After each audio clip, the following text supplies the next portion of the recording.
धुळ्याचे माजी खासदार आदरणीय बाबासाहेब सुभाषजी भामरे, मंचावर उपस्थित धुळे तालुक्याचे नेते, माजी जिल्हा परिषदेचे अध्यक्ष दादासाहेब सुभाषजी देवरे,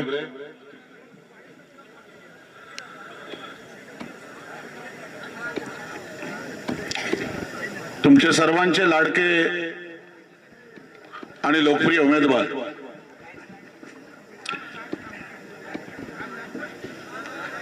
राघवेंद्र उर्फ रामदादा भदाणे, उपस्थित सगळे मान्यवर आणि मोठ्या संख्येने आणि उत्साहाने उपस्थित असलेल्या माझ्या तरुण बांधवांनो आणि शेतकरी बंधूंनो, व्हिडिओ याच्यासाठी माझा रेकॉर्ड कर, कारण आजकाल माझ्या भाषणाचा लोक वेगवेगळ्या ठिकाणी फायदा उचलतात. मागे मी दिवंगत नेते दाजी साहेबांबद्दल अंत्ययात्रेत बोललो. खरं तर एखादा ज्येष्ठ वयाचा माणूस या जगाचा निरोप घेतल्यानंतर कुणी वाईट बोलत नाही. आणि मला काही लोकांनी सांगितलं की काही लोक तुमच्या भाषणाबद्दल गैरसमज निर्माण करतात. 3 मिनिटाच्या भाषणावर तुम्ही गैरसमज निर्माण करत असाल तर माझी 30 वर्षाची निष्ठा वाया गेली असं मी समजतो. निवडणूक आणि राजकारण हा वेगळा विषय माझ्यासाठी आणि व्यक्तिगत संबंध हा वेगळा विषय. राजकारणापलीकडे सुद्धा मैत्री असू शकते वेगवेगळ्या पक्षाच्या लोकांची.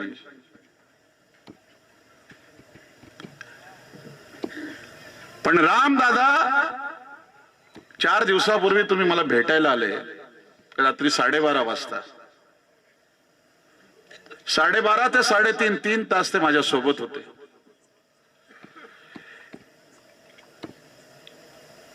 उमेदवारी जर तुम्हाला मिळाली तर प्रामाणिकपणे तुमचंच काम करू हा शब्द वचन माझ्या दिवंगत वडिलांच्या फोटो समोर हात ठेवून मी दिला. निवडणुकीमध्ये स्वतःचा सौदा करून फुटणारे लोक वेगळे असतात.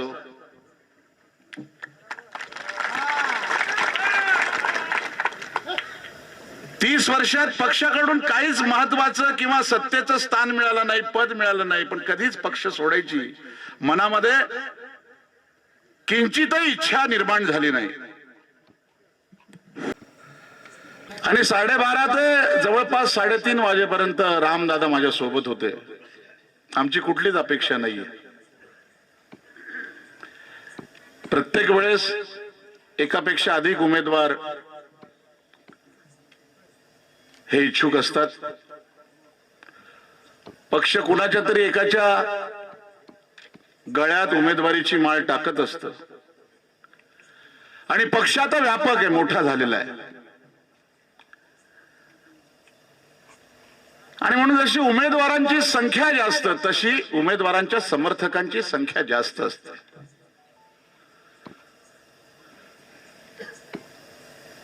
आणि राजकारणात मला खोटं बोलता येत नाही. मी रामदादाला बोललो की 2 प्रमुख तुम्ही जे इच्छुक उमेदवार आहात, एक रामदादा भदाणे आणि दुसरे बाळासाहेब भदाणे बोरकुंडचे, ते माझे 30 वर्षापासूनचे मित्र आहेत. त्यांना उमेदवारी मिळाली असती तर त्यांचाही प्रचार केला असता, जोमाने केला असता. पण त्या दिवशी रात्री मी बोललो की रामदादा, तुम्ही माझ्यासाठी परके नाहीत. तुमचा आणि माझा जवळपास 22 वर्ष वयातला अंतर आहे, म्हणून तुम्ही मित्र होऊ शकला नाहीत. पण तुम्हाला माझ्या पक्षाने जर उमेदवारी दिली तर तुमचं इमान इतबारे काम करणं हे आमच्या सगळ्यांचं कर्तव्य आहे. आणि म्हणून कोण कोणाबरोबर उमेदवारी घेण्यासाठी गेलं, त्यात कोण कोण होतं, मी तर कुणासोबतच गेलो नाही. कारण मी खूप छोटा कार्यकर्ता आहे. माझे काय फडणवीस साहेबांशी आणि त्या बावनकुळे साहेबांशी संबंध नाही. माझी पोच फक्त बबनराव चौधरीपर्यंत, जिल्हाध्यक्षपर्यंत. छोटा माणूस आहे मी. पण जे कोणी गेलेत त्यांना दोष पण देऊ नका. कारण आपल्याला सगळे मिळून ही निवडणूक लढायची आहे आणि जिंकायची सुद्धा.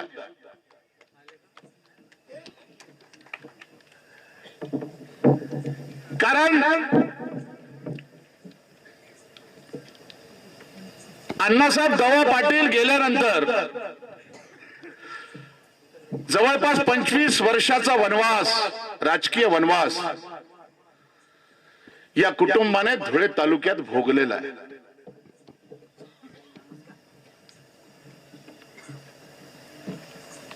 आणि हा वनवास बाळासाहेब मनोहर भदाने उमेदवार असताना जाईल असं वाटलं होतं, पण थोड्या मताने त्यांचाही पराभव झाला.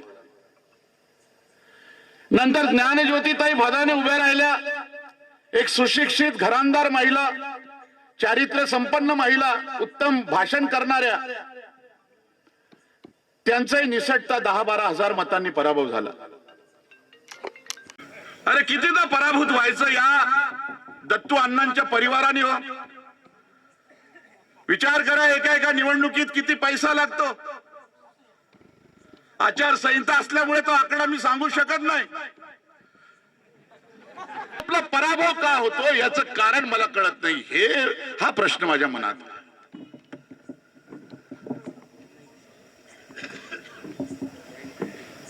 आता मला एकाने फोन केला आपल्या कार्यकर्त्यांनी,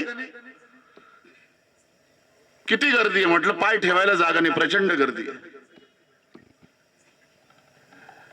आणि या गर्दीचं विजयात रूपांतर आपल्याला कसं करता येईल यासाठी प्रामाणिकपणे ही निवडणूक एका बापाची औलाद बनून तुम्ही जर लढलात,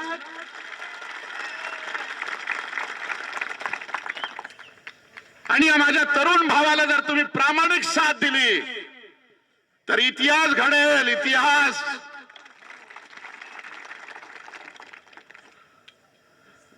पण शेवटच्या 3 रात्रीत जो खेळ घडतो, छोटे कार्यकर्ते कधी फुटत नाही हो. हा मतदार जो माझ्या समोर बसला ना, गरीब, हा फुटत नाही.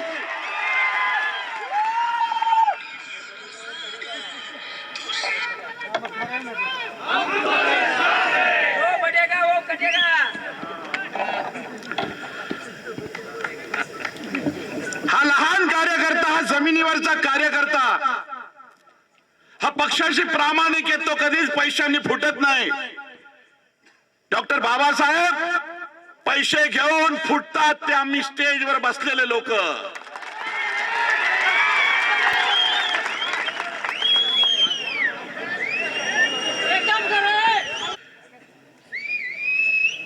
हे मी कुणावर फालतू आरोप करत नाही.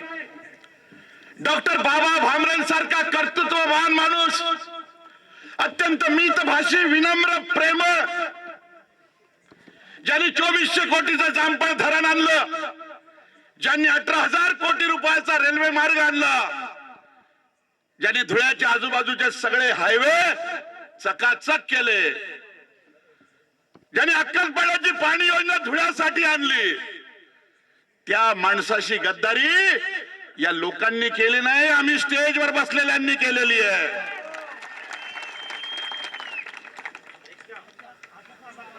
आणि आता मला काहीच मिळवायचं नाहीये, तुम्हाला सांगून देतो. हे आमच्या जिल्हाध्यक्ष बबनराव बसलेले. बबनराव 30, 32, 35 वर्ष होऊन गेले. आता मला बी काही अपेक्षा राहिली नाही काही मिळेल मला. 2 वेळा पराभव झाला. दत्तू अण्णा गेल्यानंतर या घराण्याला राजकीय वनवास गेल्या 25-30 वर्षापासून भोगावा लागतोय. आणि आजच उमेदवारी अर्ज भरण्याच्या आधी सांगून द्या, प्रभू रामचंद्राची शपथ घेऊन सांगा, छत्रपती शिवाजी महाराजांची शपथ घेऊन सांगा, जर रामला धोका द्यायचा असेल तर राम उमेदवारी अर्ज आपल्याला भरायचा आणि प्रत्येक वेळेस पडण्यासाठी उभं राहायचं नाही. बोला, तुम्हाला मान्य आहे का प्रामाणिकपणे शपथ घ्यायला तुम्ही तयार आहेत का? बोला, छत्रपती शिवाजी महाराज की, सियावर रामचंद्र की.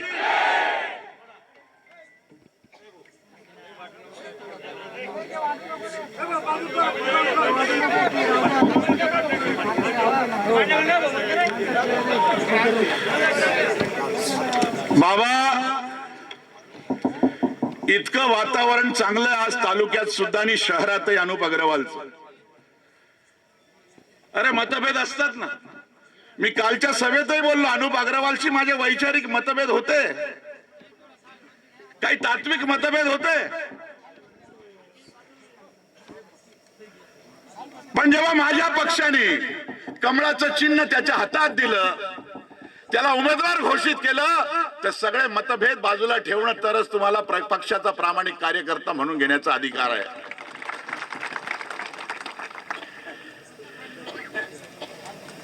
इतर वेळेस मला जे भाषण करू देत नाही ते बाकी निवडणुकीत मी आवर्जून बोलावं याची सगळी फिल्डिंग लावून ठेवतात. 10 फोन करतात, 3 दिवसापूर्वीपासून करतात. आणि मी हे सांगितलं बबनराव की कार्यकर्त्याला किंमत द्या. ज्याने निष्ठेने पक्ष सांभाळला अशा सगळ्या जुन्यांना, आणि राम माझ्यापेक्षा वयाने लहान आहे, आपलं शीट धोक्यात जायला नको म्हणून सगळ्या तालुक्यातल्या सगळ्या पदाधिकाऱ्यांची मोठ आपल्याला बांधावी लागेल. बबनराव, जे कोणी नाराज असतील त्यांनाही सोबत घ्यावं लागेल. मग ते अरविंद जाधव सर असो, बाळासाहेब भदाने असो, धरतीताई देवरे, बापू खलाणे, सगळ्यांची नावं मी घेत नाही, पण प्रमुख ही जी मंडळी आहे आपली, किशोरभाऊ सिंघवी, या सगळ्यांनी एक ठरवलं पाहिजे की जर पार्टीचा निर्णय झाला ना तर तो निर्णय अंतिम असतो. आणि मला टाकाला जाऊन लोटा लपवण्याची सवय नाहीये. ज्या दिवशी निरीक्षक आले होते बाबा,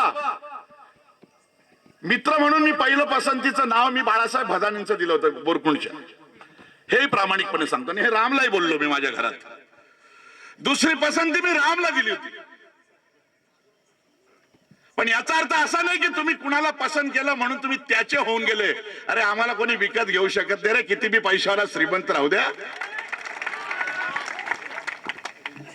अरे 30 वर्षापूर्वी संजय शर्माचा बाप खेड्यापाड्यात कापडाचे गाठा विकायचा, तेव्हाही मी विकला गेलो नाही. आज तर संजय शर्मा लोकांना मदत करायला उभा राहतो. मला काय गरज आहे कुणासमोर हात पसरवायची? आणि म्हणून या सगळ्यांना आपल्याला एक करायचं. आणि राम, तुझ्याबद्दल मला अप्रूप या गोष्टीचं आहे की त्या दिवशी 3 तास अत्यंत परिपक्व नेता म्हणून माझ्याशी जो संवाद तू साधलेला आहे, मला असं वाटलं की खरोखर आपले लोक जे लुस्टॉक करतात ना राम विषयी, पहिले ते थांबवा. बबनराव, तुम्हाला सांगावं लागेल सगळ्यांना.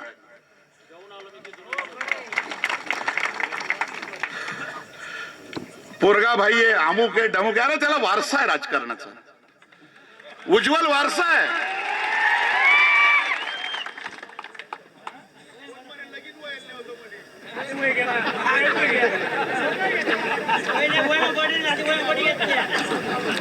त्याला राजकारणाचा उज्ज्वल वारसा आहे, दत्तू अण्णांचा आशीर्वाद आहे,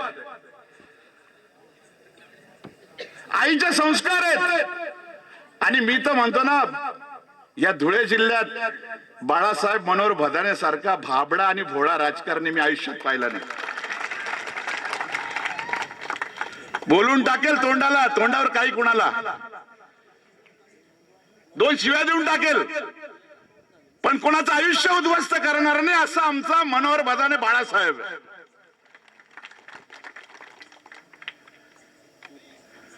आणि मग या सगळ्या गोष्टी जमेच्या बाजू रामकडे असताना उद्या देवेंद्र फडणवीस साहेब मुख्यमंत्री होणारे राज्याचे लिहून ठेवा, काळ्या दगडावरची पांढरी रेघ आहे.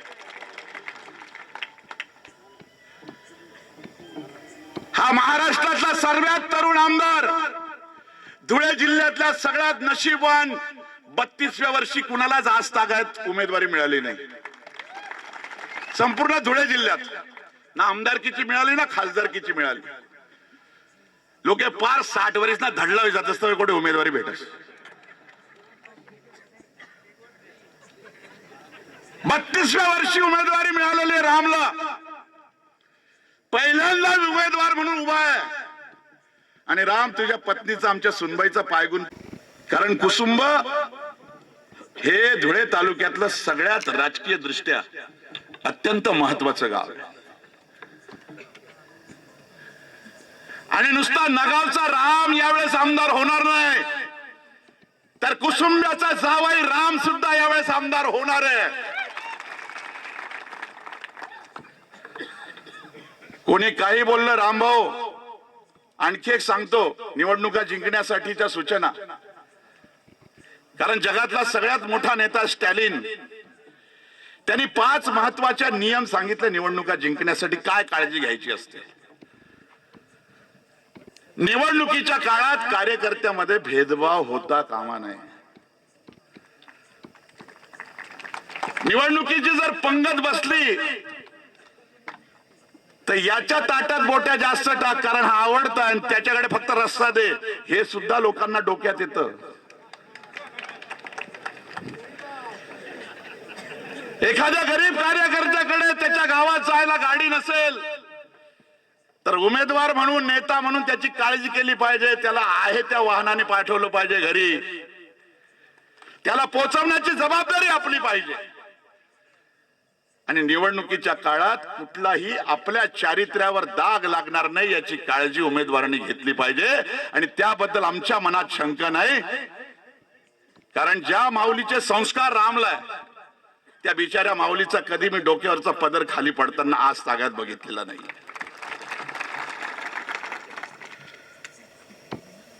आणि कोणी काही सांगो, मला पण एकट्याला जास्त महत्व द्यायचं नाही. संजय शर्मा सगळ्यात चांगलं बोलतो म्हणून मलाच महत्व द्यायचं, कारण तो एक प्रॉब्लेम आहे. जर माझ्या सभा जास्त ठेवल्या तर मग बाकीच्यांच्या सभा कोणी ऐकत नाही, म्हणून त्यांच्याही सभा ठेवायच्या. मला वाटल्यास बोलू नको, मला जयकुमार भाऊंकडे जायला वेळ आहे, मला अनुपकडे पण जायला वेळ आहे, पण माझ्यामुळे तुझ्या निवडणुकीला गालबोट लागता कामा नये.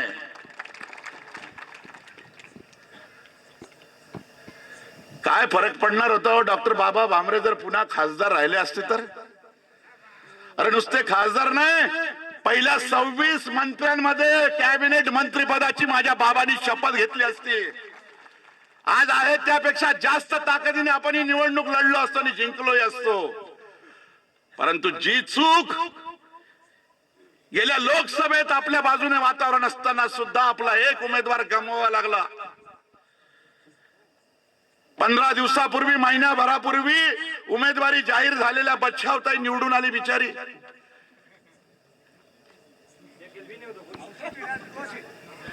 म्हणजे इतका नतद्रष्टपणा आपलेच लोक करत असतील तर रामचे प्रयत्न वाया घालू नका, मी हात जोडून विनंती करतो तुम्हाला. बघा, 2दा त्याची आई आणि त्याचे वडील पडलेले आहेत. करोडो रुपयाचा चुराळा कर्ज डोक्यावर झालेला आहे. ही शेवटची आशा आहे दत्तू अण्णांचं घराणं आणि भारतीय जनता पार्टीचं कमळ पहिल्यांदा या धुळे तालुक्यात उगवण्याची पहिली संधी आहे तुम्हाला. चिखल झालाय सगळा या तालुक्याचा चिखल. हा चिखल दूर करून, हा भ्रष्टाचाराचा चिखल आहे, हा लोकांचं शोषण केल्याचा चिखल आहे. ही घाण जर तुम्हाला साफ करायची असेल तर प्रामाणिकपणे 1000, 2000, 4000 नाही, किमान 25 हजाराच्या मताधिक्याने रामचा विजय झाला पाहिजे अशी शपथ घ्या. चूक ही या विधानसभेच्या निवडणुकीत करू नका, एवढंच कळकळीचं आव्हान करतो आणि माझं लांबलेलं भाषण संपवतो.